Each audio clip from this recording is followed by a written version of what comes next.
हे कृष्णा।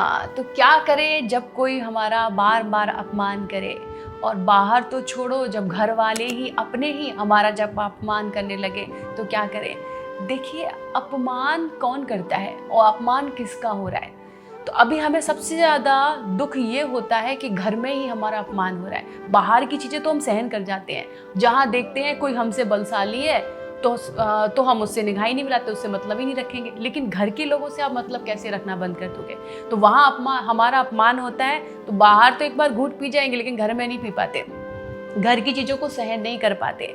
लेकिन देखिए, जो घर में आपके साथ जो भी लोग हैं वो कौन है, भगवान के दिए हुए। सब आपके पास भगवान का दिया हुआ है, चाहे वो मम्मी हो, पापा हो, या घर के और भी सदस्य जो भी हो, भाई हो, बहन हो, भैया हो, भाभी हो, जो भी हैं, वो किसके दिए हुए हैं, सब कुछ भगवान का दिया हुआ है। तो जब भगवान की दी हुई चीज़ में हम नुक्स निकालते हैं, कमियां निकालते हैं, तो क्या होता है, हम ही दुखी रहते हैं।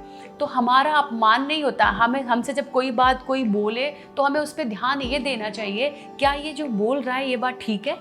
अगर ये सही है तो हमें सुधार करना चाहिए, सही नहीं है तो बोलने वाला बोलता रहे, हमें कोई फर्क नहीं पड़ता। क्योंकि उसके अपमान करने से आपका अपमान नहीं होता, क्योंकि आप में वो चीज़ है ही नहीं, तो अपमान कैसे हो। सबसे ज़्यादा ज़रूरी है हमारा संतुष्ट रहना। अगर हम संतुष्ट रहेंगे अपने परिवारीजनों से, अपने घर की सारी चीज़ों से, जो हमारे पास जो भी ठाकुर जी ने दिया है उन सब से हम संतुष्ट रहेंगे। जब हम संतुष्ट रहेंगे तो हमारा अपमान ही नहीं होगा, कहीं पे हमें अपमान और सम्मान लगेगा ही नहीं। देखिए, अपमान और सम्मान में ही फंसकर हम दुखी होते हैं। तो इन अपमान और सम्मान से ऊपर उठिए, कुछ अलग सोचिए, कुछ बड़ा सोचिए, क्योंकि आपका ना तो अपमान है ना ही सम्मान।